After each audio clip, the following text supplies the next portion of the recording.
Introducing Instagram teen accounts. A new way to keep your teen safer as they grow. Like making sure they always have their seatbelt on. All right, sweetie pie, buckle up. Good job. Or ring the bell on their bike. Okay, kid, give it a try. Nice. Or remember their elbow pads. Knees too, okay? Yep. There you go. New Instagram teen accounts. Automatic protections for who can contact your teen and the content they can see. Ryan Reynolds here from Mint Mobile. I don't know if you knew this, but anyone can get the same premium wireless for $15 a month plan that I've been enjoying. It's not just for celebrities. So do like I did and have one of your assistants switch you to Mint Mobile today. I'm told it's super easy to do at mintmobile.com/switch. Upfront payment of $45 for 3-month plan, equivalent to $15 per month required. Intro rate first 3 months only, then full price plan options available. Taxes and fees extra. See full terms at mintmobile.com. Dang it. Are you ready there, Wilbur? I didn't mean to hurt him. It's like talking to your wife sometimes. Wow. All of a sudden, they just get kind of like this. Matter of fact, I was just talking to your wife. I think he's going to hit back. Chris, why can't you be that funny on the podcast? Yeah. I don't know. Oh, hi, Rook. Hi, Johnny Cake Ridge Road. How are you? Joe, we're rolling. Fratelloni's Hardware and Garden Stores brings you Garage Logic Podcast number 1080, May 18th, 2023. 93 degrees on this day in 2012, and 27 degrees was the low on this day, and that was back in 1915. I guarantee you kids were swimming today in 2012 with those products from Aquacide, having kept their beach free of weeds and algae and crud. Aquacide's a White Bear Lake company. Their products have been keeping lake shores free of muck for more than 60 years. Your place will look great all summer long with these products. They're easy to use, they work quickly, and they're very safe. They're registered with the EPA and DNR. There's no need to let weeds overtake your lake or pond this summer. Call Aquacide. Tell them what you're looking at. Go down to the dock with your cell phone. Stand there and say, this is what I got. What is this stuff? They'll identify your weed problem and make sure your place looks great all summer long. Call Aquacide at 1-800-328-9350 or go to aquacide.com. And now, from the mayor's office above the boathouse on the east shore of Spoon Lake, it's Garage Logic with Chris Reavers manning Technology Corner. Hi. Kenny Olson from the Krabby Coffee Shop. John Heidt in the newsroom. And, of course, the Rookie. Here is your flashlight king, fireworks commissioner, and the keeper of common sense, your mayor, Joe Souchere.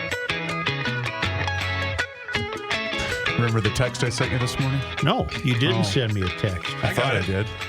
Oh, I thought I sent it to the Walter group. Hudson joining us? Yeah, he is. I said I would call him right at noon, and I forgot you wanted to start early because it's Thursday, so I'll call him in a minute or two. Yeah, you don't have to include me on those texts. You know I'm going to leave the conversation anyway. Well, I just figured you'd want to know. I don't need to be included. Sorry. Bill Stein notes, here is proof positive that the failed academy goes back at least 52 years.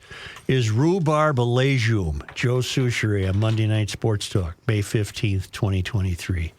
Rhubarb, a legume. I don't know what the hell a rhubarb is, but there was a big piece about rhubarb pies today in the Star Tribune. Saw that. Does anyone know what a bleeping rhubarb is, or are you just going to sit there and look with that blank stare? It's a fleshy, edible stalk of species and hybrids of rheum in the Pollinaceae, which are cooked and used for food. It's a herbaceous perennial that grows from short, thick rhizomes. It does not say if it's a legume or not. They're kind of gross. I'm not down with that. No, rhubarb pie is fabulous. No, here's where you're wrong, Matthew. Just wrong. Amanda writes, I'm begging you to give a happy birthday wish to Jerry in Zumbrota. Nope. It is his 76th birthday today. Wow. He has been suffering with Parkinson's for years and is now in hospice.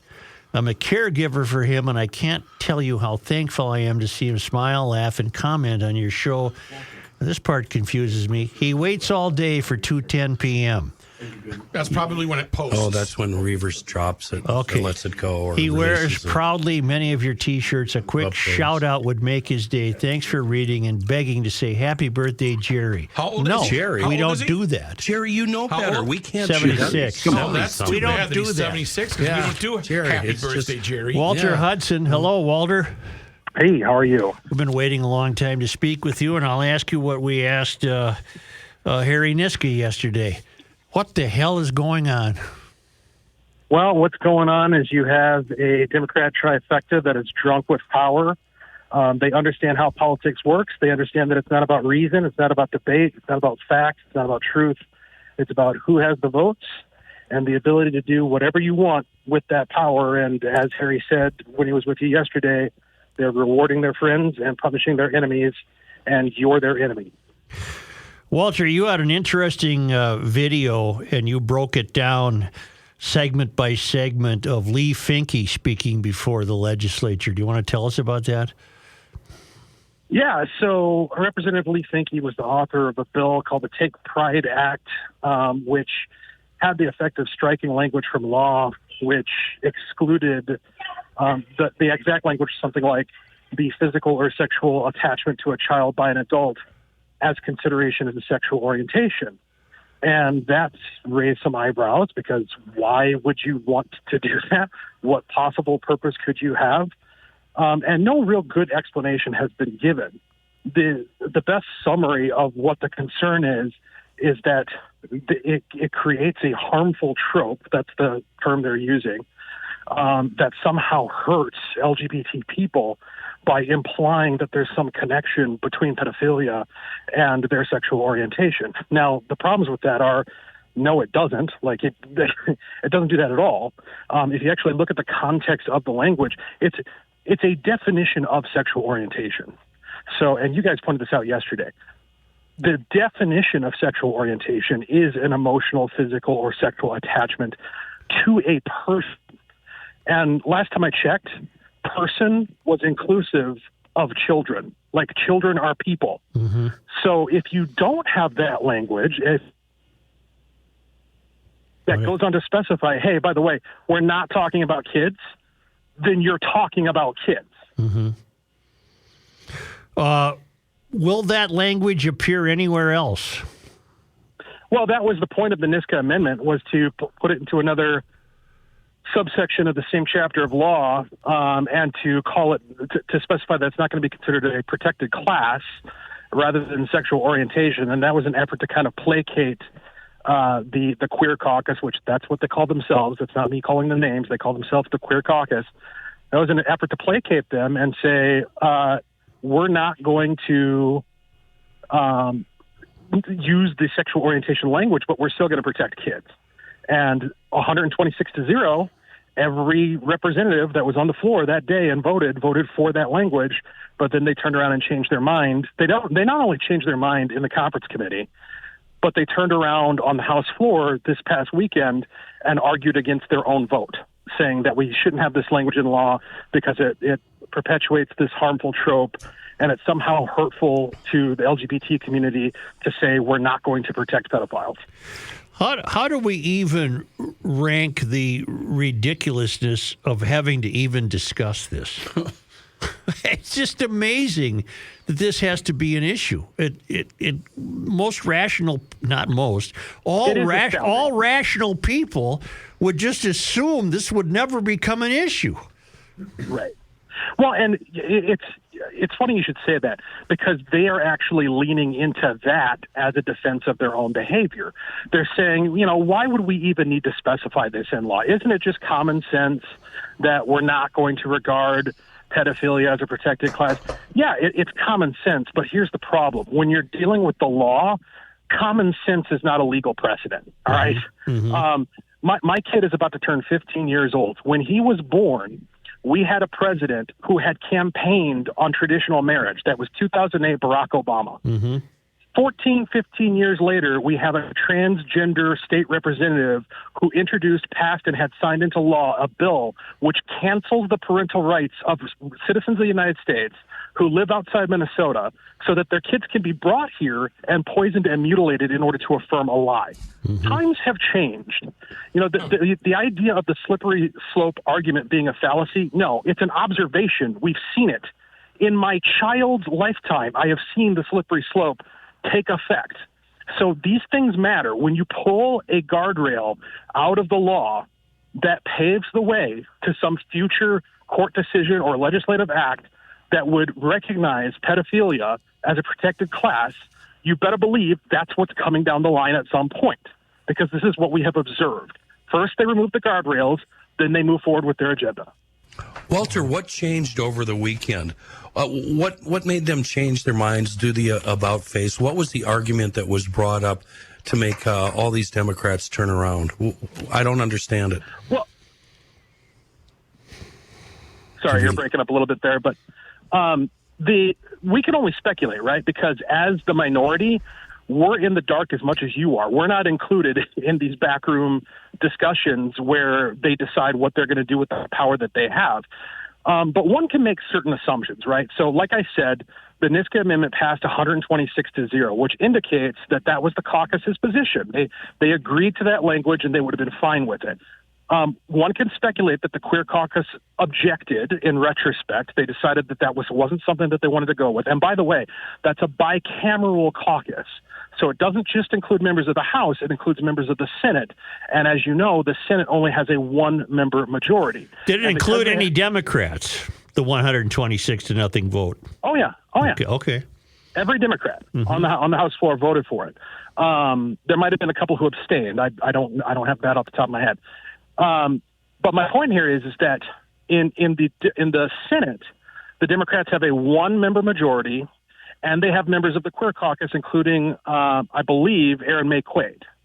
And the scuttlebutt, the rumor is that Aaron May Quaid was threatening to hold up legislative progress here in these final days of the session unless that language was taken out. Now, that's a rumor, that's speculation. I have no proof of that, but it's certainly plausible. Of how do you go from you've struck a deal and every single Democrat in the House has vote for it to we're going to take this language out and then argue against our own vote a couple of days later on the House floor?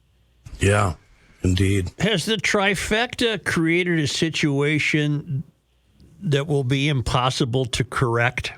I'm talking the overall. Oh, come next election, you mean? Yeah. Okay. Can any of these? They've ruined everything as far as I'm concerned, financially, culturally, ideologically. Can this be fixed? Well, anything can be fixed. We rebuilt after World War II, right? I mean, you can come back from just about anything, but it's going to take determination, it's going to take conviction, and it's going to take a whole lot of fighting, and it's going to take years at this point. I mean, 2022 was an inflection point where the state of Minnesota decided what direction they were going to go, and they decided to tilt full left. And there's no getting away from the consequence of that decision, the consequence of that election. Even if we prevail in 2024, which I hope and believe we will, all that will have been accomplished at that point is it'll be like putting a tourniquet around the wound. We'll stop the bleeding by being a speed bump in the agenda. In order to really make the difference that needs to be made, and to turn this thing around, we need to take both the House and the Senate, and ideally the governor's office as well. And that's going to take till at least 2026. But I think we need systemic changes. So you've got a 40% increase in the state budget. You've got a $17.5 billion surplus, and they're raising taxes $10 billion on top of that.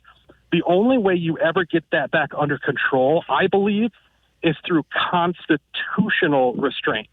And so one of the bills that I have is to put a ballot question on the ballot where we would go to the voters in Minnesota and say, hey, do you think it might be reasonable if we said we're only going to spend 5 1/3% of the state's personal income on state government, which seems pretty reasonable to me. You're basically saying we're going to cap the amount of money that we spend on state government. And what that would do, if that took effect, is it would immediately require meaningful, substantive cuts to the state budget. And it would force us to do things which everybody down here says they do but never does, choose priorities. pick what it is that we're here to do and do those things well and leave the rest on the cutting room floor. Walter, you're in your first term, District 30A, the northwest extremity of the metro area. Would that be a good way to describe it? Albertville. And Walter, like Harry, you're in for the first time. Are you? Did you know what you were in for? Did you realize it was going to be this much of a folly? No, not at all. I mean, everybody, the assumption, and even the Democrats, if you get them honest, after a couple of drinks, they'll admit, they didn't expect this, that they were going to have trifecta control. They expected to be in the minority, and they deserved to be in the minority. I mean, look at the economic situation that we had in 2022 and the Biden economy and all of that, the Walz lockdowns and the effect on our children, the stunting of their growth physically, emotionally, psychologically as a result of those lockdowns. Walz deserved to lose. The Democrats deserve to be in the minority. The fact that they won is just astonishing. I mean, it almost rises to the point of like Rowan's won judgment. You have to kind of wonder, like, how is it even possible? So, no, I didn't know what I was getting into. But, I believe that when you're put in positions, you're put there by Providence, and we were put here for a time such as this. I asked Niska the same thing. Are you going to run again? Yeah. Then I accused him of being crazy, but then I also said, God bless you. Okay, then I have the real question, Such. Yeah. If asked, Walter, will you run for governorship? I keep getting asked that question, and the fact of the matter is that it's just not something that I'm considering at this time because I've got this task in front of me, and I really do feel as though you need to bloom where you're planted, and there's so much work to do here in the legislature that's where my focus is right now. All right. Walter, one of the things that we continue to ask on this show, whether there's a guest on or not, is, why? What's the end game here? When you sit and talk to Democratic Democratic leaders here independently, do you sometimes ask, what's going on here? Why are you guys all falling in line with this line of thinking? And do you realize the damage that's being done? Do you get any of those one-on-one conversations? No, I've had a couple of conversations that have come close to that, but, and all I can tell you is that these folks are true believers. They actually believe the things that they say. Now, not necessarily like the details. They definitely can be squirrely and misleading regarding the details of what it is that they're doing when it becomes politically inconvenient to tell the truth. But in terms of like the overall ideological narrative, they truly believe that they can make the world a better place, not through production and virtue, but through redistribution and grievance. They think that the fundamental problem, and it's reflected in things like public safety and certainly economics, they think the fundamental problem with our society is that there are people who have too much who are not sharing with the rest of us. So they look at a criminal, they look at somebody who carjacks, for instance, and the first question they ask is, what happened to that poor carjacker to make them do that? How have we not served that carjacker? How is he undereducated, underprovided for, underhoused? Well, they should look in the mirror. Right? Yeah, it's Democratic policies. That's the way I look at things. Yeah.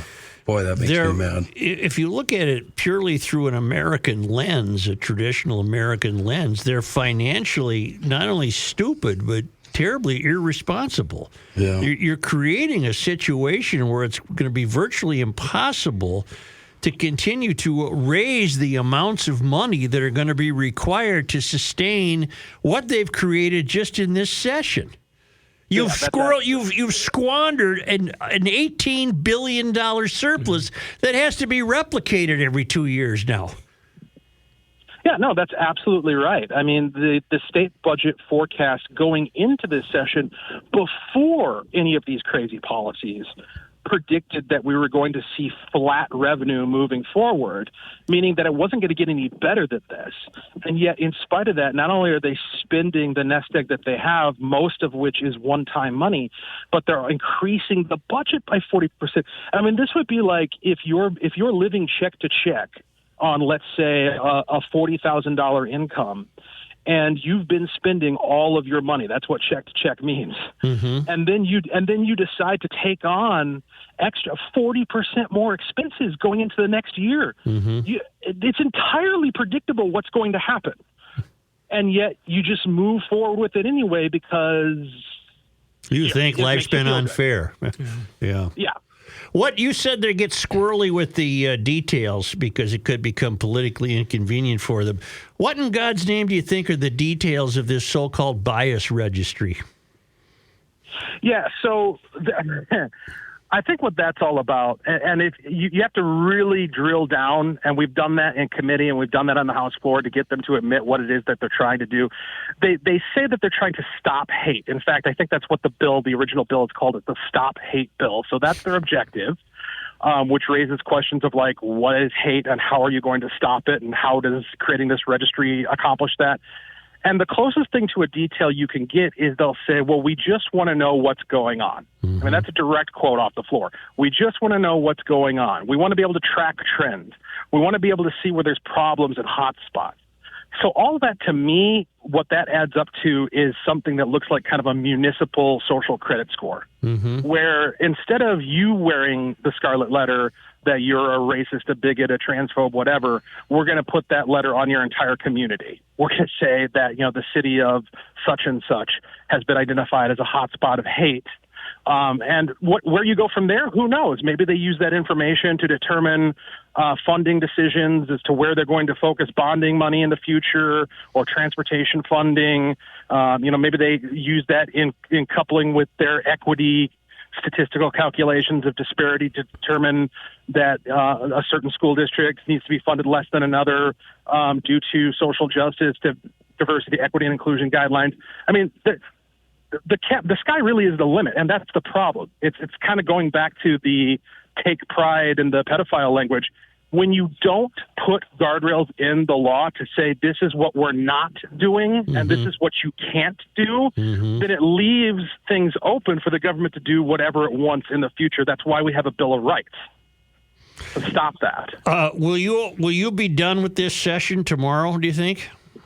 No, not a chance. Well, because Melissa Hortman's got to get to a school reunion. Well, I have a feeling she's going to figure out how to have her cake and eat it too. Yeah. Walz has come out and said that this is all really exhausting for folks, and we really ought to have a day off. As convinced as I am that Tim Walz has my well-being and rest and relaxation in mind, that sounds an awful lot like he's running cover for his speaker to go and take care of her business at Harvard. Here's today. Oops, sorry. Yeah. Wow. Well, we reserve the right to force you to run for governor at some point in your life, okay? Just so you know that. Either you or I'll Kendall. But before you guys let me go, I just want to make sure that I state that the mayor of Garage Logic here, Joe Sousaray, played a significant role in me being where I'm at, because when I was a high schooler back in the late 90s, I was listening to you as well as that great lineup on the station that shall not be named, Babs Carlson and Jason Lewis and all those guys. And you planted the ideological seeds that bloomed into where I'm at now. So. Well, thank you and best of luck. And now that we finally reached you, let's stay in touch. Sounds good. All right, thank you, Walter Thanks, Hudson. Walter. See you, Gov. House of Representative District 30A. I don't know. He might be more effective in the House. Yeah. True. He's really, really good. Again, another, not normal. I'd probably be on the bias registry for using the word normal. But a married man with 2 children. Niska, a married guy with 3 children. And you were being governed by people in large measure who don't have kids. I sure hope that Hortman saved up a couple extra bucks if she's driving to that class reunion. Well, now he mentioned Harvard. Is she a Harvard grad? Yeah, I would assume so. That's where I she's bet going. that's where she's going. Or maybe Blaine High School is holding their reunion at Harvard. I got a note today from a woman who heard the precision garage door of the Twin Cities ad. She heard it on KSTP, and she didn't act quick enough. It's not a podcast, so you couldn't repeat it. Right. But she wanted the number because she heard about Precision Garage Door offering a 25-point safety inspection for your opener and the springs, the rollers, the door. It's an $85 value. They're not trying to sell you anything. I know that for a fact. I've met with these people. They're my new garage door people, believe me. And, lady, if you're listening, it's Precision Garage Door. They don't charge more for weekend visits. They respond 24/7.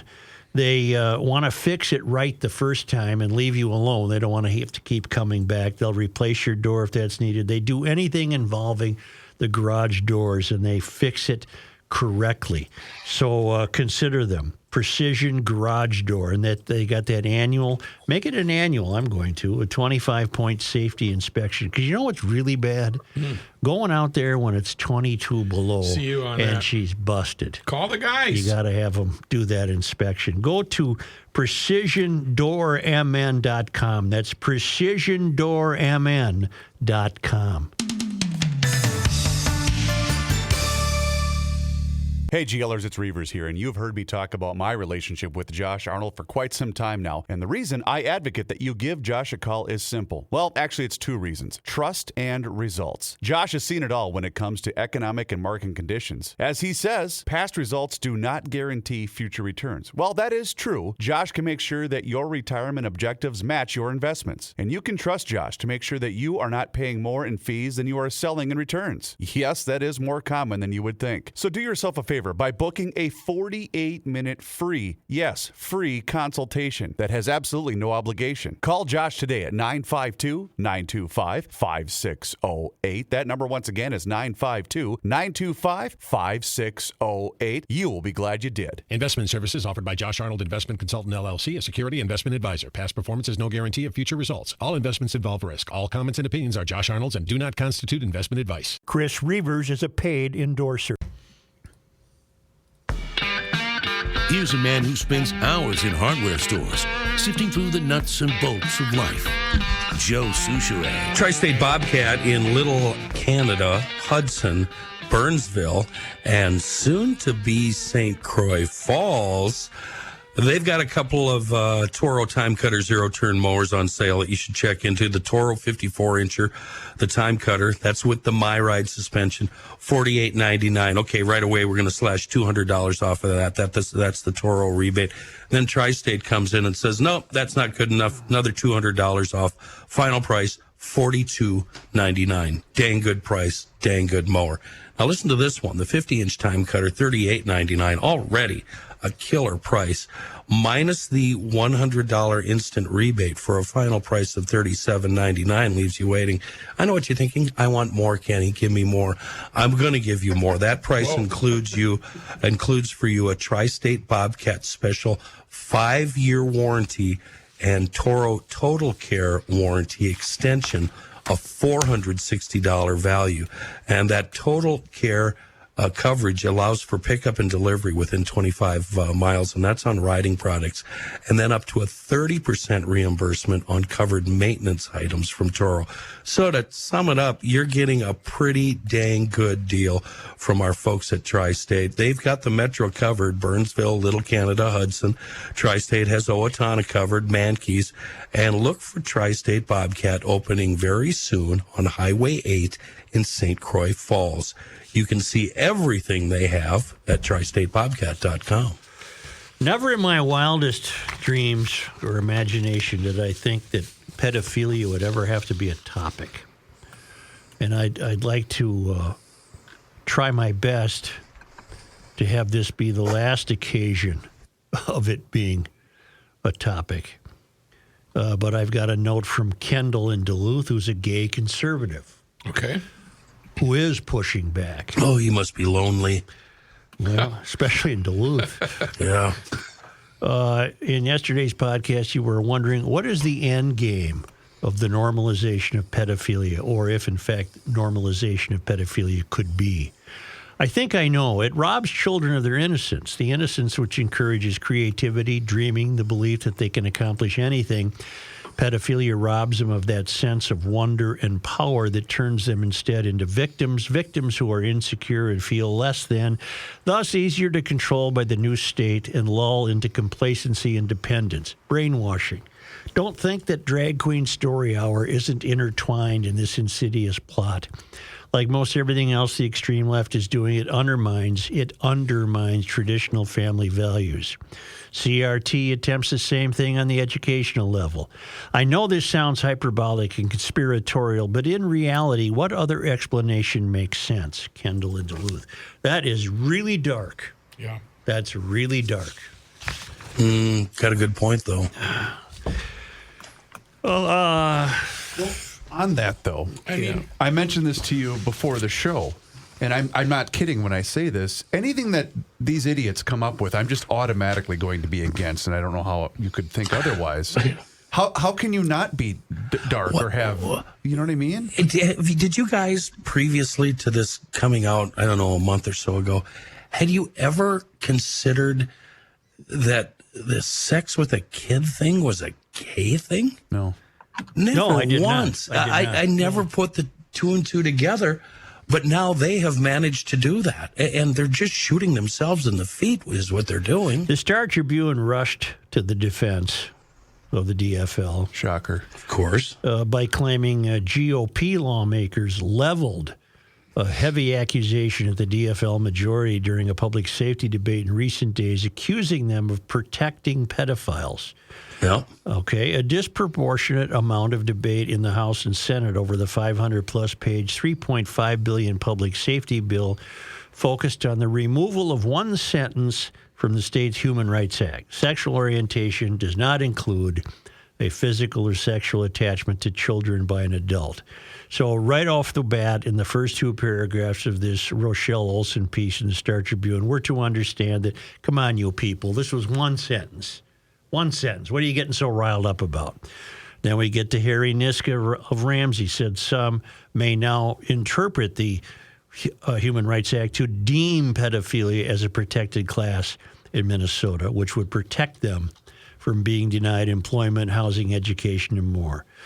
Jess Braverman, legal director for Gender Justice, a St. Paul nonprofit that has advocated for the change, called the GOP complaints manufactured outrage. To protect pedophiles in the HRA, the legislature would have to specifically add them as a class, Braverman said. Mike Steenson, professor of law at Mitchell-Hamlin School of Law, agreed with Braverman. This does not create a broad-based protection for those who prey on minors. All right. The Minnesota Human Rights Act prohibits discrimination based on race, religion, disability, national origin, sex, marital status, familial status, age, sexual orientation, and gender identity. As for the potential for Minnesota judges to find that by removing that language, the legislature's intent was to protect pedophiles, Steenson said, I can't imagine any court would interpret this way. Fair enough. Earlier this session, Niska, a lawyer, added language to the bill that read, the physical or sexual attraction to children by an adult is not a protected class under this chapter.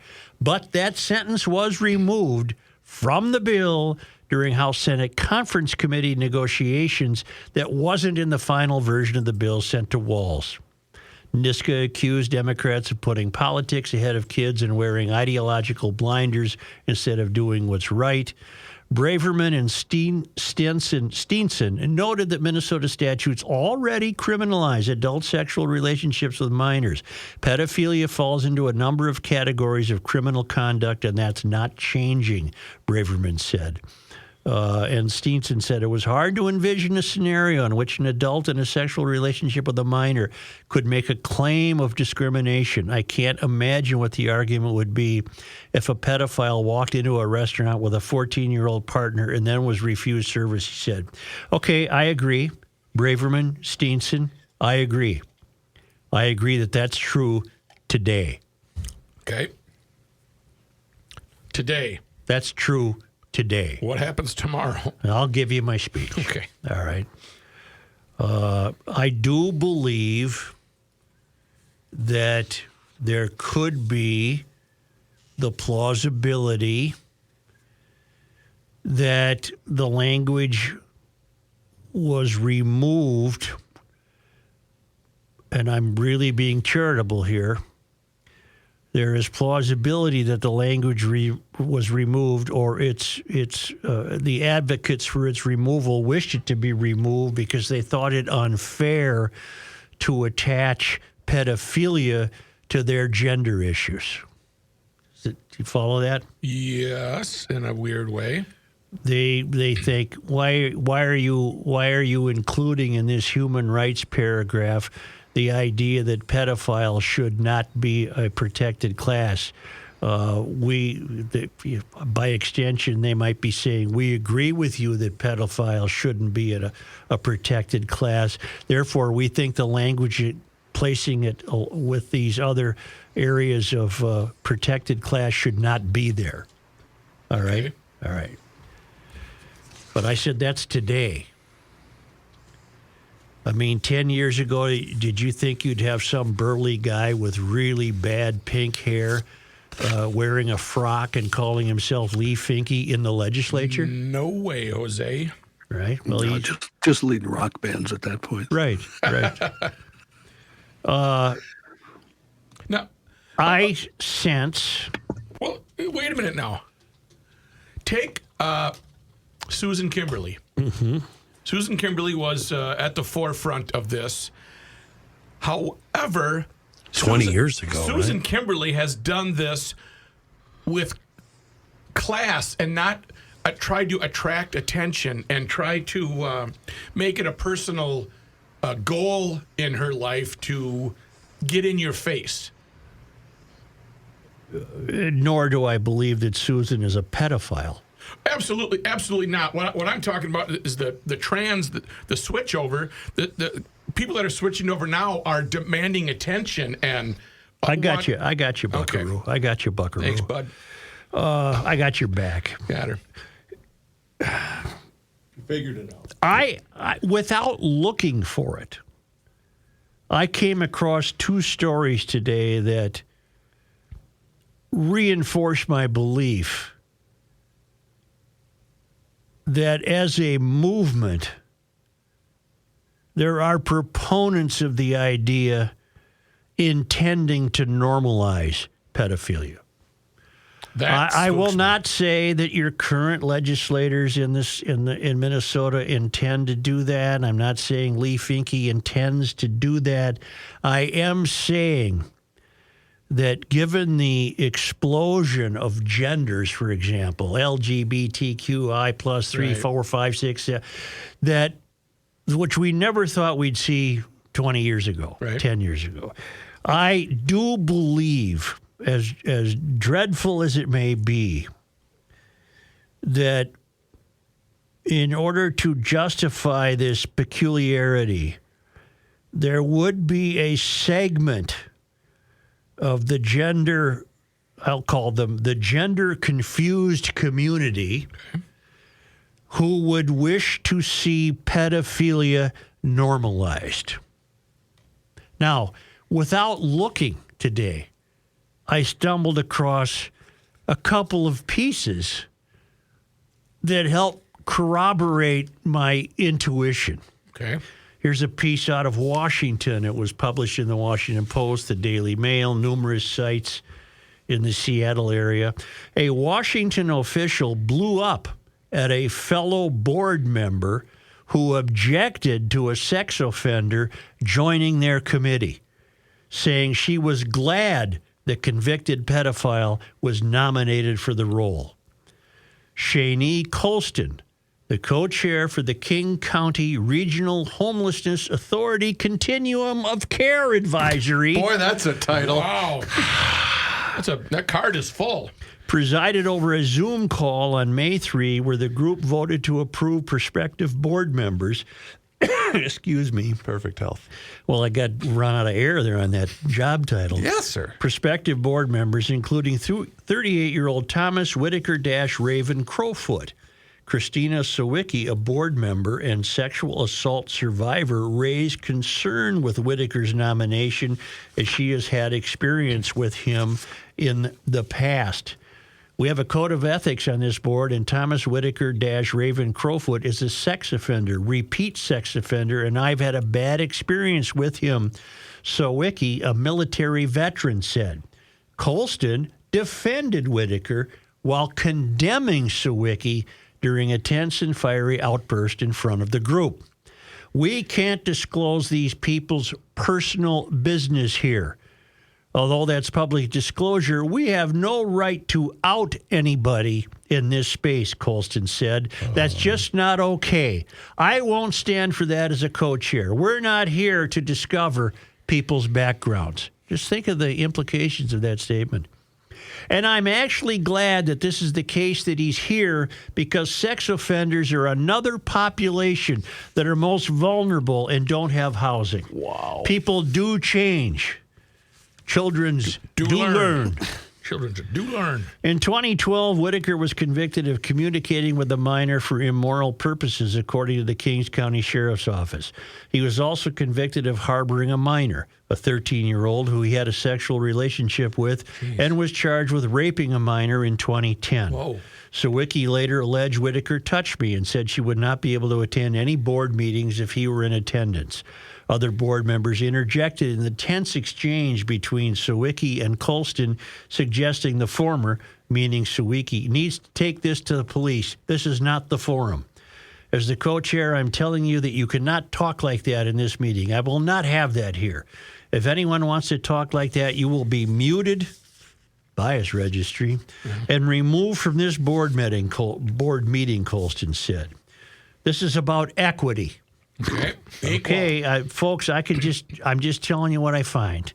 This is about equity, and everyone capitalized, deserves housing. I don't care if they're a sex offender. I don't care if they're black. I don't care if they're indigenous. I don't care if they're a criminal. I don't care if they're coming out of jail or prison. Everyone deserves housing. When we talk about a code of ethics at the that long-winded thing I told you, we will be respectful of all people, including, I think it's justified for me to conclude, pedophiles. Wow. And you wonder why we are in so much trouble. No, you wonder why I come up with this intuitive dread that not today. This is just step one. And I'm not naming any Minnesota legislator. Today, pedophilia is a crime in the state of Minnesota. I'm merely suggesting, and it may very well be plausible, that the likes of Lee Finke did not want that language sullying her movement. Okay. I am merely suggesting to you that there will be an active, dynamic component of the gender community. You can foghorn that. All right. Gladly. If it's not already underway, and apparently it is, I can find you British stories of this, and I wasn't looking for them. I contend that even in my lifetime, your lifetime, which is going to be a hell of a lot shorter than your lifetime, we will see a push and an insistence that such an affection should be considered a natural state of being for that particular person. Wow. The part, too, that we discovered yesterday via Walter's video, it should be the most troubling and should back you up even more. The fact that this was even put together by an outside agency, doesn't that pretty much tell you everything you need to know? Yeah, I don't know what motivates Lucero, the head of the Human Rights Association. What I'm suggesting to you is that it's an elephant in the room now. It's out in the open. It's there. And I'm perfectly willing to agree that today it's a crime. Today it's a crime. Beyond that, I say all bets are off. Mm-hmm. All bets are off. Fun. I don't think we'll get there. Okay. And I hope to God you're right. Yeah, so do I. Yeah. I should restate that. I hope we don't get there. Yeah. Yeah, it's just, everything else is so bleak. I can't blame you for thinking those dark thoughts. That's the problem. I wish I could come down really hard against you, but everything else stinks so bad right now that I can easily see how you got to where you're at. Mueller Memorial. I've heard of them. They're family owned. They've been helping families in this area for more than 75 years with really, really difficult decisions. The loss of a loved one and the ceremony to celebrate the life of that loved one. I know Scott Mueller, he's a friend of mine. They take care of really difficult details in a way that puts you at ease. I've been through it. That's a true statement. They bring families together. It's not fun. It's not an enjoyable experience, but it's part of the circle of life. And when you know what's involved and you understand it, it becomes less overwhelming and frightening like every other problem in life. Once you face it and you understand it and you discuss it with people who know, it becomes less overwhelming and less frightening. Scott has set up a special page on their website to get his book, What to Know Before You Go. It's free. I hope there are copies left. It's been going like gangbusters. It's popular. People want to know what they're facing. Go to MuellerMemorial.com/GL to request that book while supplies last. It answers all the questions you might have about planning funeral or cremation services. These are great people. They've been great people in serving this community for more than 75 years. That covers 3 generations. MuellerMemorial.com. Not a Garage Logic Town Council member? Here's what you're missing. I don't understand how you get all those Democrats to agree with that. It's a you're either with us or against us mentality, right, Johnny? Ridiculous. I'll be calling them about you guys. You know what Reaver said today? They make my employment very uncomfortable. 53-minute mark in the Tuesday podcast. Get a ticket, maybe. To collect. There can't be. See, if that happens, then, I mean, there can't be. That can never happen. What's the point of this? John, how can you say that, though, when you see what's happening? But that's so over-the-top stupid that they couldn't they're possibly... Hello. Well, Joe, I hope you're happy. Why? Yeah, you're responsible for all this. Yeah, Joe. We're blaming Joe for all of this. Go behind the scenes of Garage Logic with unfiltered audio and video access, invites to exclusive events, an emailed newsletter from the mayor himself, and more by signing up at garagelogic.com. Latte schmate. Here's Joe Souchere. ProTurf can help with your landscaping issues, front yard, backyard, side yard. Doesn't matter what the problem is or what your dreams may be. Maybe there isn't a problem. Maybe you just want to make it a little better. That's where ProTurf steps in, and working with you will design a final product and show it to you on film using imaging software, so you can actually see how it looks before they even start. And they specialize in everything landscaping related: trees, shrubs, perennials, beds, rock, sod. They can do concrete. If you don't want concrete, how about pavers or natural stone patios, fire pits, retaining walls, water features, little streams, little ponds, you name it, rock fountains. Absolutely. ProTurf can do all of that. Their landscaping division is quite the deal, and they do a hell of a good job. You can see everything they do outdoor related at their website, professionalturf.com. Here's Johnny Heidt. Thank you, Joe. This update brought to you by professionalturf.com. You know, the smoke that we got around us from the wildfires, that makes the sky look really cool at night? Yes. I got some pictures from relatives in North Dakota. Yep. They have no visibility in some areas because of all that smoke. We had that about 2 summers ago, remember? Climate change. Yeah. Oh, it is. The sun looked fantastic last night. By the way, we have to get that today. The always available Seth Borenstein says we're running out of time again. You've made it really hard for me to read stories by Seth, because as soon as I see his byline, my head goes, the always available. Yeah, the always hysterical. Can you guys smell it? I cannot.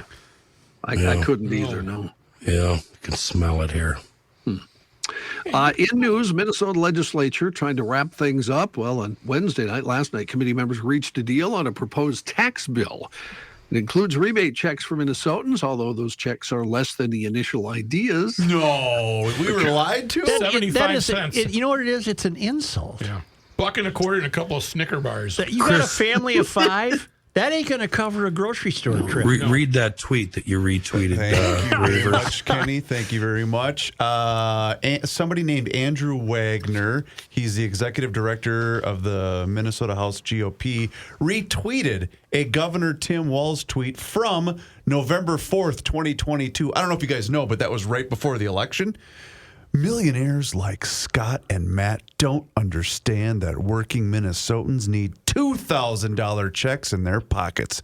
They killed that deal for their self-interest. But when Peggy Flanagan and I are reelected, we'll push to get this done. Walz, you're really, really a disappointing guy. He's a lying thief. Mm-hmm. Now, according to the legislation, here's what that $2,000 and $1,000 works out to be: a one-time payment of $260 for a single tax filer. Get out there. There you go, Tiger. I said family of 5. That wouldn't cover a family of 4. Don't spend it all in one place. That doesn't cover half your grocery bill, Joe. No. If you are a married couple, like I think all of us are, $520. Oh, boy. Yeah, but there's income levels too, right? Yes. You only get this if you're at a certain income level. Under 100, you have to be, as a couple, under 150 for adjusted gross income. For singles, under 75,000 a year for adjusted gross income. Because if you're over that, you really didn't earn it and pay a lot in taxes. No, you're not working. You're only working if you make a certain amount of money. The Democrats have a figure in mind below which you work. So is that a taxable income? Is that taxable? I got to think it is. I don't know. I mean, why wouldn't it be? Has it been in the past? I don't think when we got our surplus checks, I don't think that was taxable, right? What's a surplus check? Or sorry, our the COVID checks. I don't think we were I didn't get a taxed on- COVID check. We know. Yeah. We did. So actually, those were taxable, Chris. I thought they 'cause were I not. didn't, Oh. I didn't claim my wife's and forgot. So, See, I'm just wondering, a guy should, what a fella should do is just turn around and donate it to charity. And then Second Stork will take that. take the tax write-off. Except charity wouldn't be a 100% write-off of it. They've at the federal level, we've really winnowed down the charity rules that you can give $1 million to somebody, you don't get to declare $1 million. Well, Joe, I was actually thinking about others too that maybe could use a can of soup on the shelf. The hell with them. It's all about me. They're going to get their check. Let them eat cake. let them eat cake. Sometimes I try to weasel some information. No, out I of wouldn't them. give any money to the poor people. The hell with them. No, that's where I'm sending mine. Poor people are getting it. Good. In addition, the bill also includes an exemption for Social Security income and a new child tax credit, as well as more tax breaks. Now, just like the other one, there is, a problem with the level of money you earn. So if you earn, as a couple, less than $100,000 per year, all of your Social Security income would not be taxed. But if you're over that, it would be taxed. So you got to ask your employer to cut your paycheck. Yeah, if you want. Now, that's a conversation I've never had.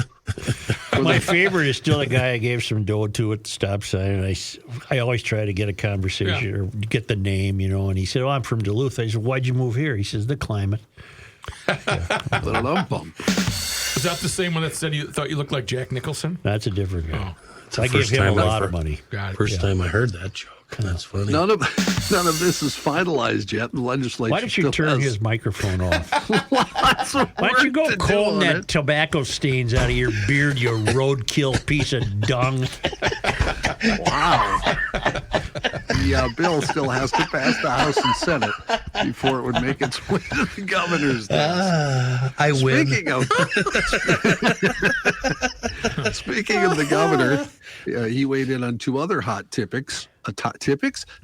Yeah, topics, close enough. A possible gas tax increase and Mayo Clinic wanting out of that nurse staffing bill. Just this week, some lawmakers looking for ways to fund transportation began once again talking about indexing. Transportation. They don't have enough money. We just don't have enough money, Joe. Walz, you're a hell of a leader. He had to get in there. Well, that's not my idea to raise gas taxes, but I'll go along with it. Yeah. You're a hell of a leader, Tim. You're just one hell of a guy. As Joe said, the governor said he hasn't proposed a gas tax increase, but he's open to it, as he has been in the past. He also anticipated those who will question the need for a gas tax increase with the $18 billion surplus. He says it's a complex issue. Here it is. Because much of the surplus is one-time money. Let's give it's one-time money, Tim, but it has to happen again in 2 years because you're spending it all. I wonder why he didn't say that with all the other things that are going to be due in 2 years, just the gas tax. Yeah. Let's give Walz the beer test. Would you have a beer with Walz? Oh, hell no. Oh, John? hell yes. I don't think so, yeah. I would not. I would, just so I could lay into him. Yeah, I wouldn't. I'm split because when he was running the first time, I thought he'd be a good guy. He went from a guy I'd have a beer with to a guy I want no part of. Right. Agreed.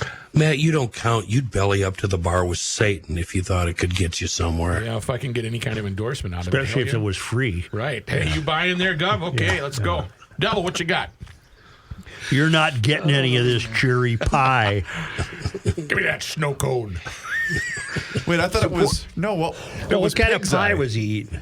No, he went to visit the Gov and the Gov was eating dinner on a cherry tart TV dinner, watching Axel Foley, Beverly Hills Cop, and But I didn't. I just noticed how delicious it looked. The one where he says you're not getting any was when the guy called. That was the Pig's Eye beer. No, the guy called in on Sports Talk, and he said he saw Jesse at the state fair, and he was walking with Tyrell, and Tyrell had a snow cone, and he was chowing, and then Jesse said, "Give me that snow cone," and just proceeded to. And this was before he was governor, and this was 1989. But that's what dads do to their kids. Give me that snow cone. Yeah, I've done that to my kid. Yeah. Hey, we lost a wrestler. We did lose. Superstar Billy Graham. Oh, I didn't know Is that his name, Superstar? Yeah. I thought he's the TV... 79, 78, somewhere. Yeah, he'd have been up there because I was a kid when he was wrestling. Walz also had comments on the Mayo Clinic kerfuffle. He said, so we're trying to broker a deal on that, the governor said, before adding any deal should exclude Mayo Clinic. I've made it clear. I said we don't want Mayo included in this. Walz said he represented that area for 12 years. He knows about the importance and influence of Mayo. He said Mayo is not in the business of bluffing or playing at the politics, if you will. They have to recognize that everything involves a give and take with people. At this point in time, we want those investments in Minnesota. They need to be in Minnesota. You know what we learned by this, John? Yeah. Walz has a number. Yeah, very interesting, isn't it? The number's $1 billion. Oh. Yeah. You're going to put $1 billion in the ground, Walz will back off. Yep. He's got a number. Supporters of a Minneapolis City Council candidate accused of starting a fight at last weekend's DFL Ward 10 endorsing convention, and now Nazri Warsami's team is defending their actions. Video shared online by local blog Wedge Live shows incumbent council member Aisha Chugani taking the stage with supporters to make a speech. But then Warsami's supporters jump up onto the stage. The convention ended without an endorsement. Police say 2 people received medical attention. Yesterday, Warsami's team said the tensions were a result of a history with the Democratic Socialists of America, which ran the convention. Abshir Omar, Warsami's campaign manager, we've talked about him already, said the lack of trust in the DSA members running the convention and caucus is a result of the history of manipulating conventions to ensure the success of their candidates. Warsami, for his part, said last night, I do not condone violence. We must do everything we can to ensure the future conventions are safe and secure. There were concerns expressed surrounding ballots not being counted accurately. Omar said the convention was, from our perspective, rigged in favor of Chugati. Omar also accused Ward 4 council member Jeremiah Ellison of assaulting him during the fray and said he met with the Minneapolis City's attorney's office to press charges. Ellison denied the accusation, called it a, quote, meager and weak attempt to evade accountability. All right, this may be rash on my part, but who saw the video of that rhubarb? That we all did. I did. Everybody saw it, yes. Chris? Yeah. Look, you saw it. I saw it. What I saw was not one single person in that room who would identify with anything that I could identify with. Right.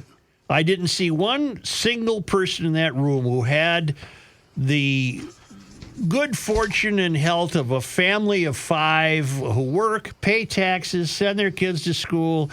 I didn't see any concern for that world at all. I just saw a very insular, selfish bunch of people using politics to feather their own nests. That's what I saw. I would agree with that. Absolutely. No potholes, no streetlights, no parks, no can't wait for the fishing we might opener. Give them parks. We might give them parks. Nothing. They were just rabid, selfish people. RABID. Rabid, selfish people. John, did you say national? What was it? National Socialist something? Democratic Socialists. Democratic Socialists, and they have an official party, and it's their job to convert all Democrats over to socialism. Well, that's what Chugati is. effect. Yeah, I know that. Yeah. Yeah, and remember, we had a Democratic Socialist when I told you about all the people running already. Yeah. We had one or two announced already, Democratic Socialists. So, Is anybody else incredulous about that? Just me? I'm just stunned by that. There's been Democratic Socialists, I think, Kenny, literally for 100 years. In office? I don't know if they're in office, but being elected, citizens going. You know what? They were good Democratic Socialists.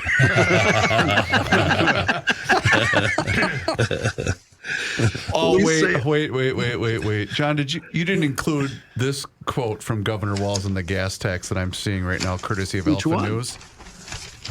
He did not say this. I'm going to assume Alpha News wouldn't make this up because they're using quotation marks. Governor Walz acknowledged that gas tax increases hit the poorest the hardest, but said Minnesotans would understand. Wow. Is that real? I would understand. Who understands? I don't understand. I don't understand. You can't be that stupid. No, Walz. He is.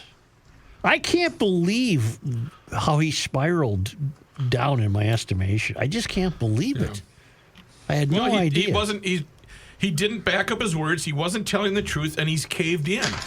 Well, why he wouldn't fight for he's not much of a surplus to leader. go back to Minnesotans with that surplus is beyond me.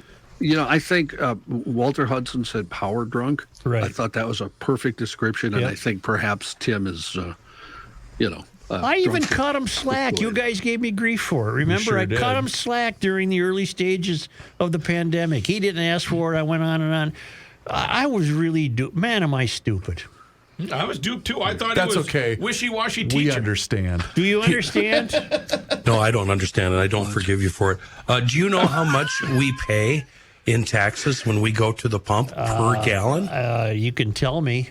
46.9. Oh, jeez. I was going to say 25. 18.4 to the feds, 28.5 to Minnesota. That includes federal and state taxes. That's both, fed and state. Yep.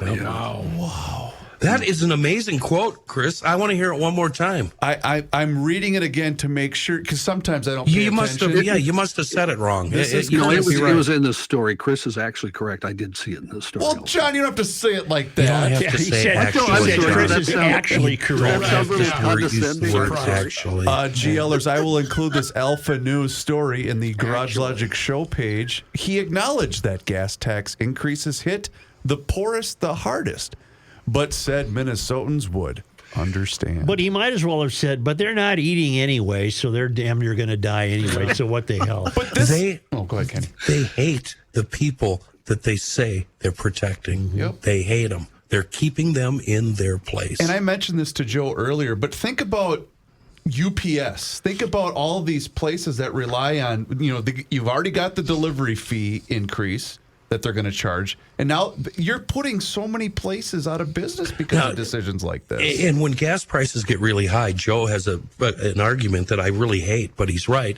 He goes, well, what am I going to do? Stop buying gas? Stop driving my car? Right. And that works for the five of us. But there are people out there where that absolutely will make them park that car. Right. There's a cutoff point. Yeah. And those There's are a cutoff point for all of us. There is. And Walz's is what? $1 billion? If Walz has a number. Has a number. He might make $1 billion a year from his 48 pensions that he's going to get. Wow. Luckily, I do the show from home, so I don't use much. You don't gas. need a car. That's right. Sorry, John. This one's for you. Oh, you gave me the big one, didn't you? You know what? Let's end the conversation there and come back with more news in just a minute or two. But first, let's hear from our friend, the Rookie. Well, thank you, Johnny, for that wonderful intro. And speaking of introductions, I want to introduce you to the Walter family. 4 generations, 100 years, locally based here in Minneapolis. Yes, they serve the Twin Cities metro area, but they got a nice, cozy spot in Minneapolis where they've been helping people with their heating, cooling, and air purification needs. Go to their website, welterheating.com. The reason they wanted to be on Garage Logic is just to get the word out. Now, there's a lot of companies out there that are flash in the pan. They got the fancy jingle, and they're here for a little bit, and then you never hear from them again. Well, Welter's been here for a century, and you're going to continue to hear about Welter because they're on Garage Logic. So if you have any needs for your air conditioner, that's going to be turned on soon, air purification system, or if you're closing out that furnace for the year, check them out online at welterheating.com or 612-825-6867. Pretty soon we're going to say air condition your shelter with Ray and Welter. Mr. Mike Schoonover is on the phone with us. Positive Thursday is always brought to us by SchoonoverBodyWorks.com. And usually Mike is the only one that's positive on Positive Thursday. Schoonover Body Works and Auto Care located up there in Shoreview, 1060 County Road E. Hi, Michael. How are you? Hi, Kenny. I'm good. And it's good to hear you sound much better this week. Yeah, well, okay. I don't know how to react to that. You're not used to somebody being nice to you, Kenny. No, and if I didn't like you so much, I would have cut you off there. But you're not a bad guy. You're also not a bad guy to have in our corner. When it comes to dealing with the insurance company, I think a lot of GLers might be taking you and your staff a little bit for granted because these insurance carriers are getting more tedious by the day. They are, Kenny. These, all this new technology and these really cool cars and trucks that we drive with all the tech and stuff. Unfortunately, insurance companies aren't keeping up with training and education, and they have no clue what needs to be done to make these cars safe and, for us to do a safe and proper repair. So we're spending a lot of time educating not only our customers to know what they're driving and what they have, but also their insurance company to know what the originally, the OEM procedures are, from the car manufacturers that have to be done. You would think that an insurance company would find it in their best interest to fix that vehicle and bring it right back up to factory standards. It's in their best interest, but now it seems more and more like they're really interested in screwing us.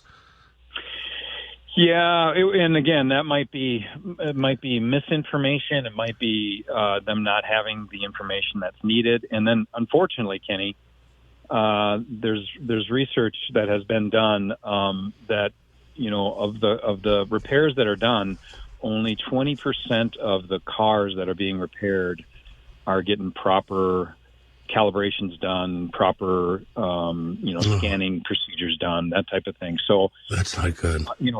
20%. So that's 80% of the cars that are fixed that are on the road that we share that a blind spot monitor is not calibrated correctly, and next thing you know, this person's merging into your lane and putting all of us at risk.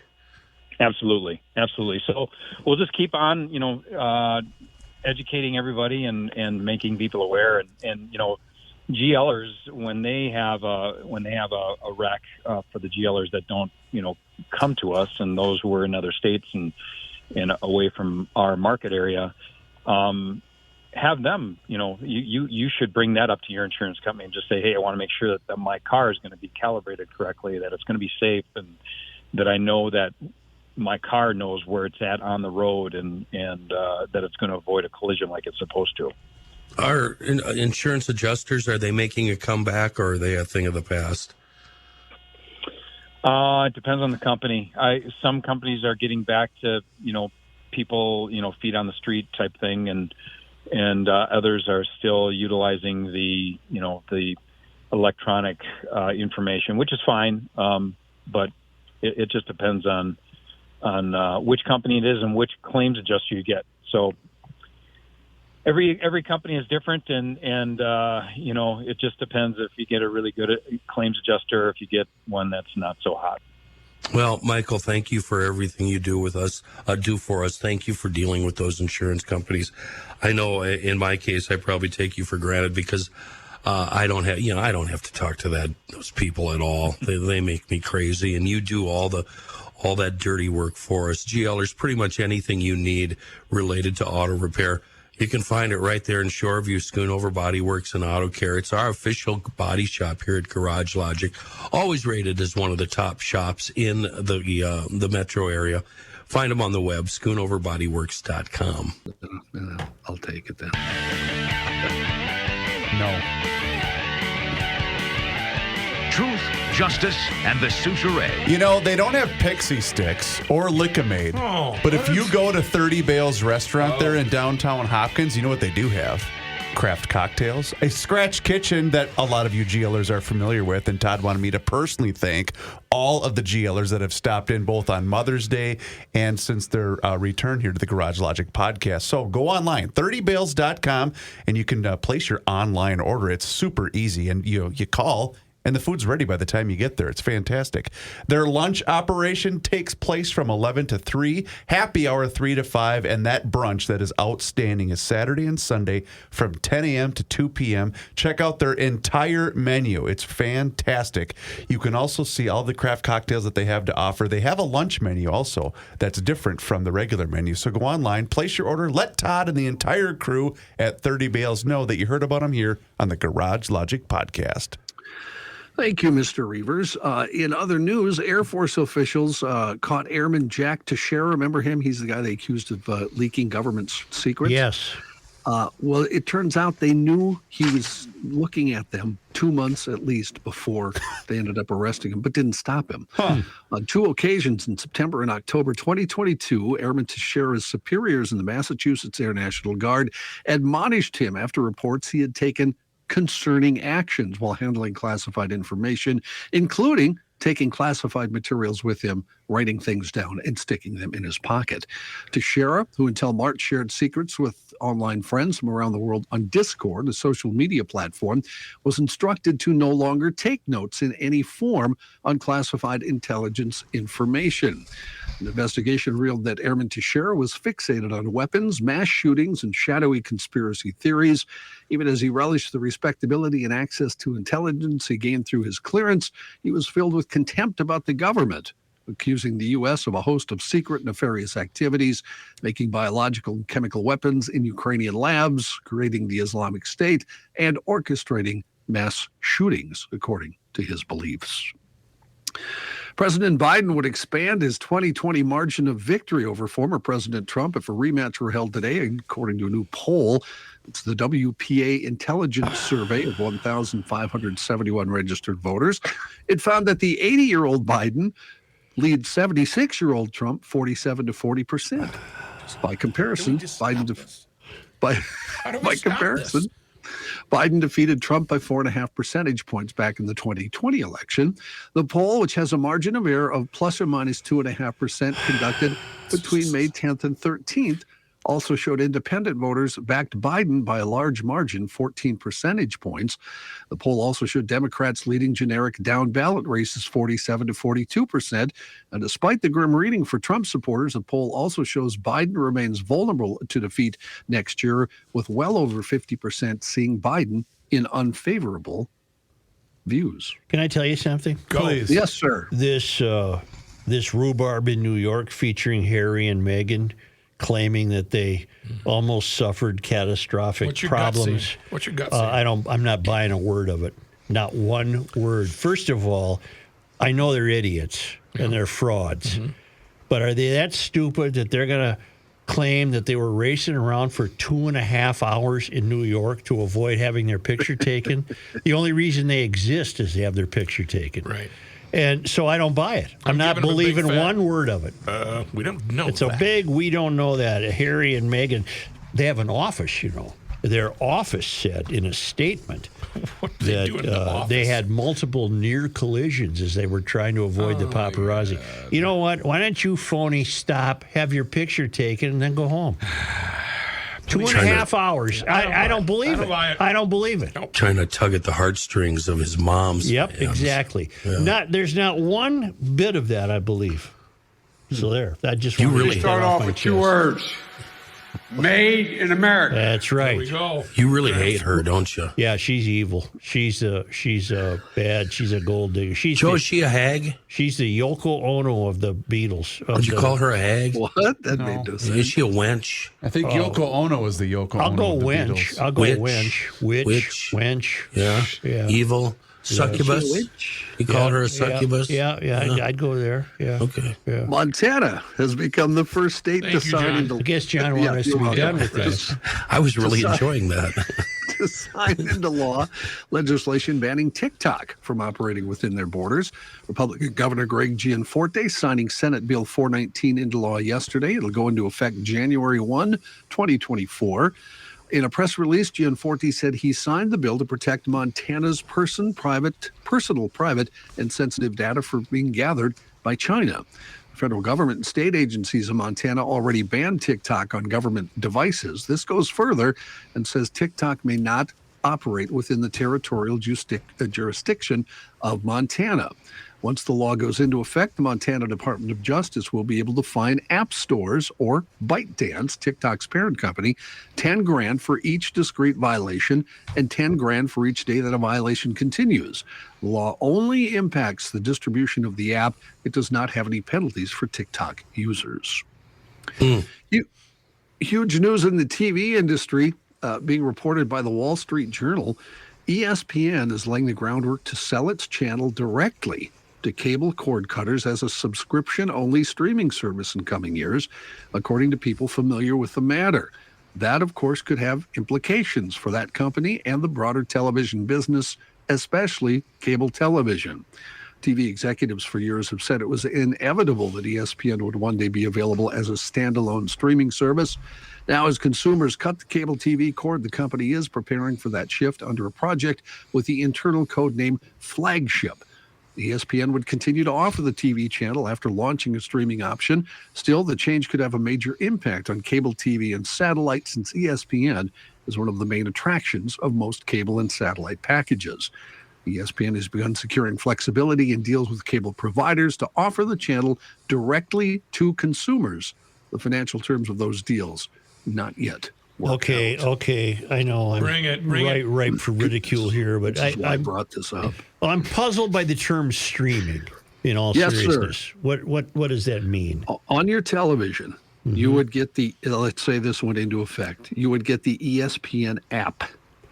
As opposed to what I do now is turn to channel 202, which is ESPN, and there's an NBA playoff game. That's correct. Is that streaming? No. Well, yes, it can be. Or is it cable or satellite? Cable. Okay, John, then it's not streaming. Is this comparable to, say, what do I have? Like Hulu? Hulu, yes, it'd be the or same. Netflix or Amazon. Same exactly. And the good That's part it. about this, 36 seconds. 36 seconds. Listen now. Here's the good part for people who don't like cable or satellite. Like I do not, and I will not pay for it. Because you're a liberal and you don't think you should pay for things. You think that's unfair that other people are making money. I'm paying for it. Let him talk. I don't care. You're going to pay for it. Let him talk. I want to hear this BS explanation he's about to give us. So you don't have to pay $300 a month to cable if all you want to watch is ESPN, which a lot of my friends, that's all they want to watch is sports. So all you do is pay. All you pay is $19.99 to stream ESPN or whatever they're going to charge. I pay $200 a month for that satellite dish. That is so ridiculous. It makes me so angry, John. Well, my God! Why I keep everything. threatening to ask her what she's paying. I guarantee you, you're paying over $3, Joe. It's over $3. I think I'm at about $275 because I bundled everything. I don't bundle. You got your computer and stuff, or your internet hooked up to that? Yeah. Go ahead, caller. What do you think? Yeah, I wonder if I get the time in the temp. Yeah, you bet. We're looking What's at about, interesting, though, 117 and 75. He's raining. Royce now is on the streaming Well, thing. didn't Heidt go to his house and help him? No, he called me a few times, and we chatted about it. And Let's just FaceTime. Sometimes I have to bail out this sub pump with a glass. The thing I like about Patrick is, since all this happened, he'll call me out of the blue just to talk about it and say thanks, basically, and say, isn't this great? And then he'll go, see you later. Yeah. That's it. That's the entire And conversation. he'll call you back and say, did I just call you? And if I did, why? Why did I? John, thank you. Oh, that's it. Okay, bye. Yeah, sure. Oh, that's going to do her, huh? That's it for Okay. now. Gotta We're wrap coming her up. back Making her one call more there. time. Making her a call right there.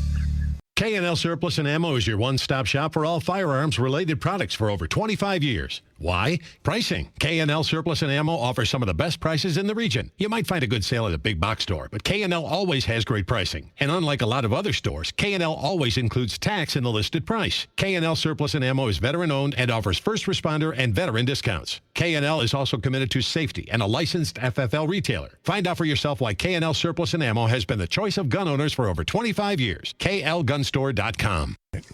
You ready? Yeah. Okay.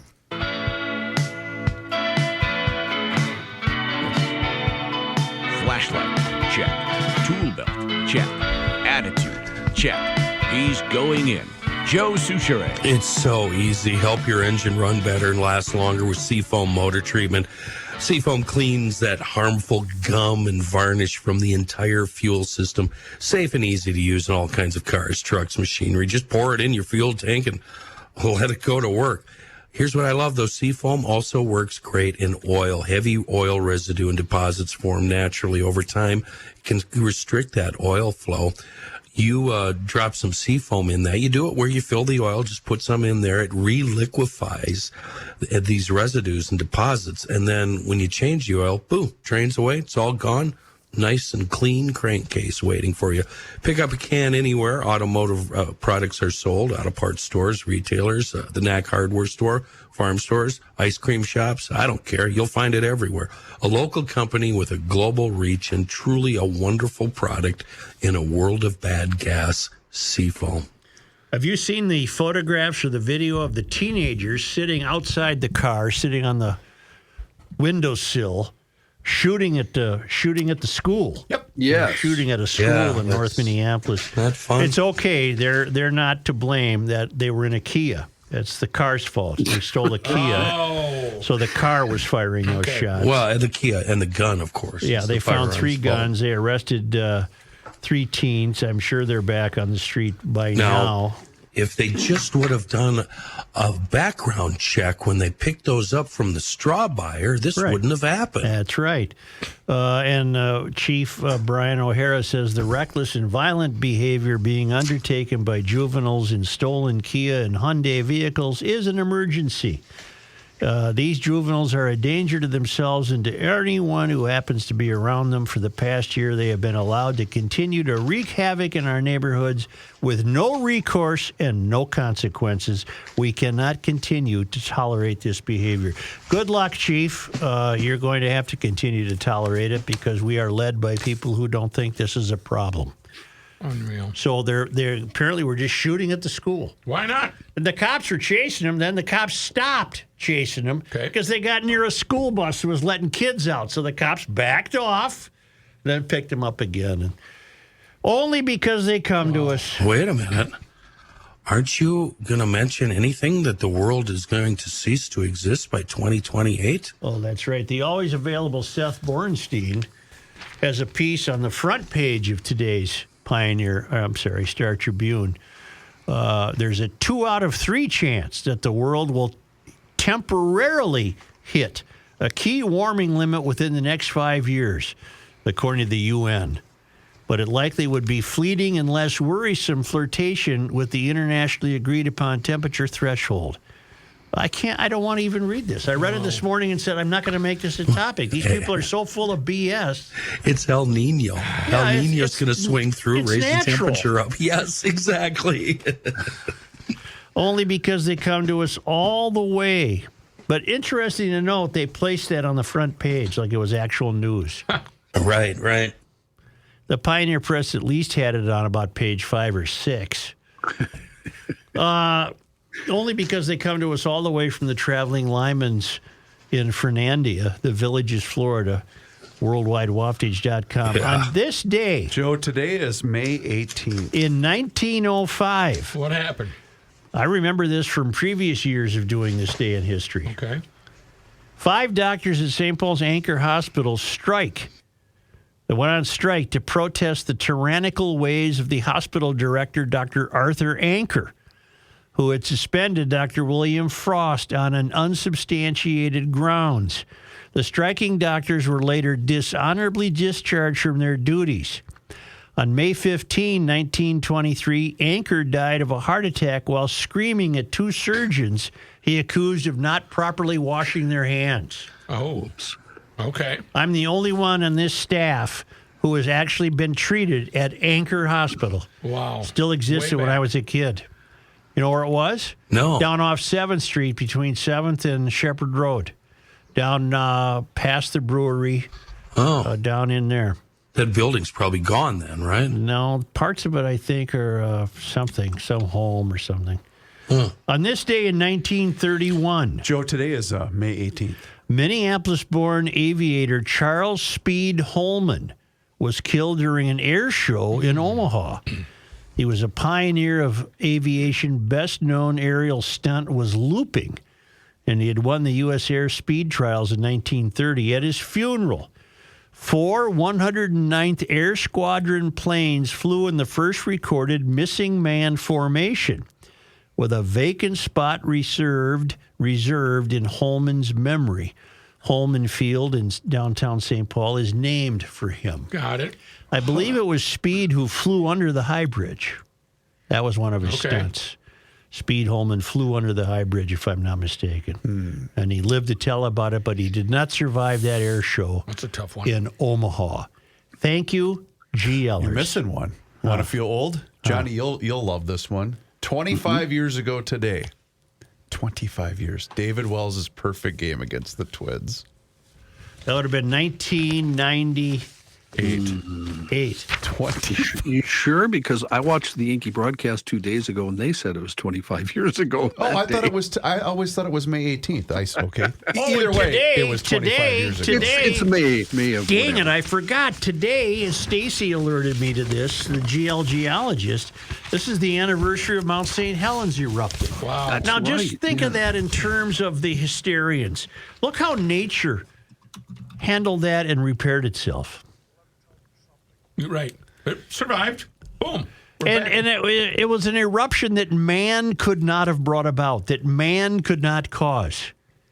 And it was devastating. But today, it's been taken care of by nature. That was on this day in 1980. Anchor Hospital closed in 1965, Yeah. and David Wells' perfect game was May 17. Oh, so it was yesterday. There we go. Darn it. All right. I would have been in Anchor Hospital in about 1956 or so. I wasn't born yet. I rode my trike across home plate of a neighborhood baseball game just as one of the Donley kids was swinging. And that's why I got these 2 horns on my head, these 2 bumps. What's up, Cyclops? That's where the bat went in. Question. May I ask why you did that, Yeah, Joe? I was going to ask the same thing. You didn't notice that kids were playing baseball? Well, You said No, home he plate was- might be a good he idea. was the, inattentive. He was the team water boy, fellas. We all know what Actually, was going on there. before he got hit, he said, "Here, hold my beer." Yeah, inattentive. Inattentive. Terribly inattentive. Seems Did to you be have a streamers coming out of your bike? I got it handles? right today. I'm going to take the shortcut through home plate. Thank you, GLers. Yeah, sure. Okay. Harry and Meghan, you're lying. You're lying. All right, podcast time. Where do you go? Pod MN on your smartphone. As I say each and every day to close out this show, it's a library of podcasts that you find something you like. Pod MN on your smartphone. GarageLogic.com. Sign up for the one and only Garage Logic Town Council. $100 for the year, $10 a month. You get inside information and access. Plus, you get a $10 Fratelloni's Hardware and Garden Stores gift card for free. I guarantee Mike's paid out more than the governor is with the rebate checks. I think you're right. Finally, entertain yourself on YouTube. Subscribe to Garage Logic on the YouTube page, and your life's going to be almost complete. Thanks, John.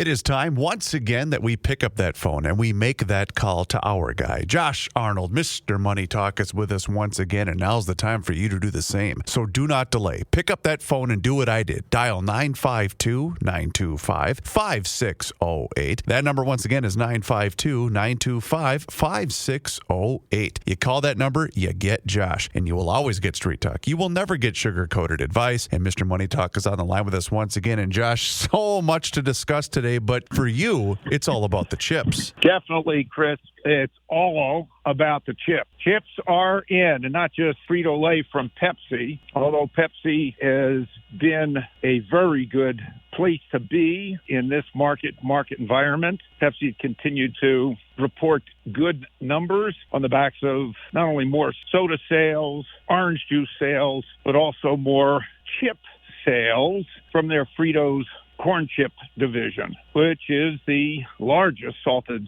snack manufacturer in the world. How do you like that? Now, the kind of chips that we're talking about are semiconductor chips used for just about everything that you can think of. Now, for most of last year, there was a glut in chips as demand for chips definitely increased in 2019, 2020, and even parts of 2021. So we've had, as typically happens, an abundance of chips. And you can see last year what happened to most of the chip manufacturers as their stocks just sold off in droves. Now, of course, there was another reason for that being the rise in interest rates.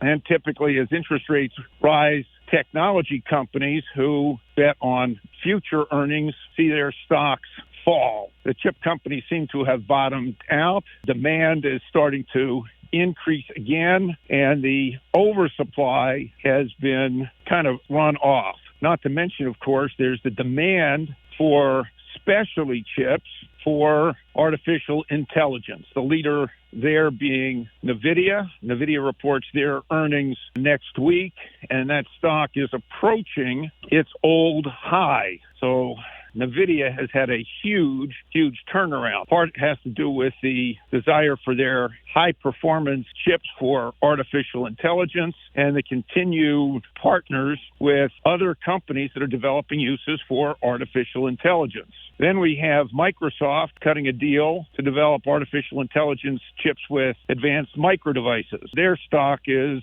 been moving up strongly as well. Both NVIDIA and advanced micro devices are expensive stocks on a price to sales and price to earnings basis, but do seem to attract money as leaders in the field. Today it was announced Micron, dealing with more commodity-based chips, plans to open a manufacturing plant in Japan. Given some of the issues that might be coming up with China and Taiwan, that is a big deal. Micron also said that there's an end to their oversupply, and that could give a big boost to Micron. And then another leader in chip manufacture, at least for specialty chips used for industrial purposes as well as for electric vehicles on semiconductor, has also had some strength. So I would definitely be focusing right now more on the chips, not the eating chips, but the semiconductor chips. Very good, Mr. Money Talk. You heard him, GLers. Now's the time for you to pick up the phone and make that call for that free 48-minute financial consultation by dialing 952-925-5608, where you're always going to get straight talk and never sugar-coated advice. Josh, again, thank you so much for the time and the chat. Have a great rest of your day, a fantastic weekend, and we'll talk to you again next week. Thank you very much, Chris. Investment services offered by Josh Arnold Investment Consultant, LLC, a security investment advisor. Past performance is no guarantee of future results. All investments involve risk. All comments and opinions are Josh Arnold's and do not constitute investment advice. Chris Reavers is a paid endorser.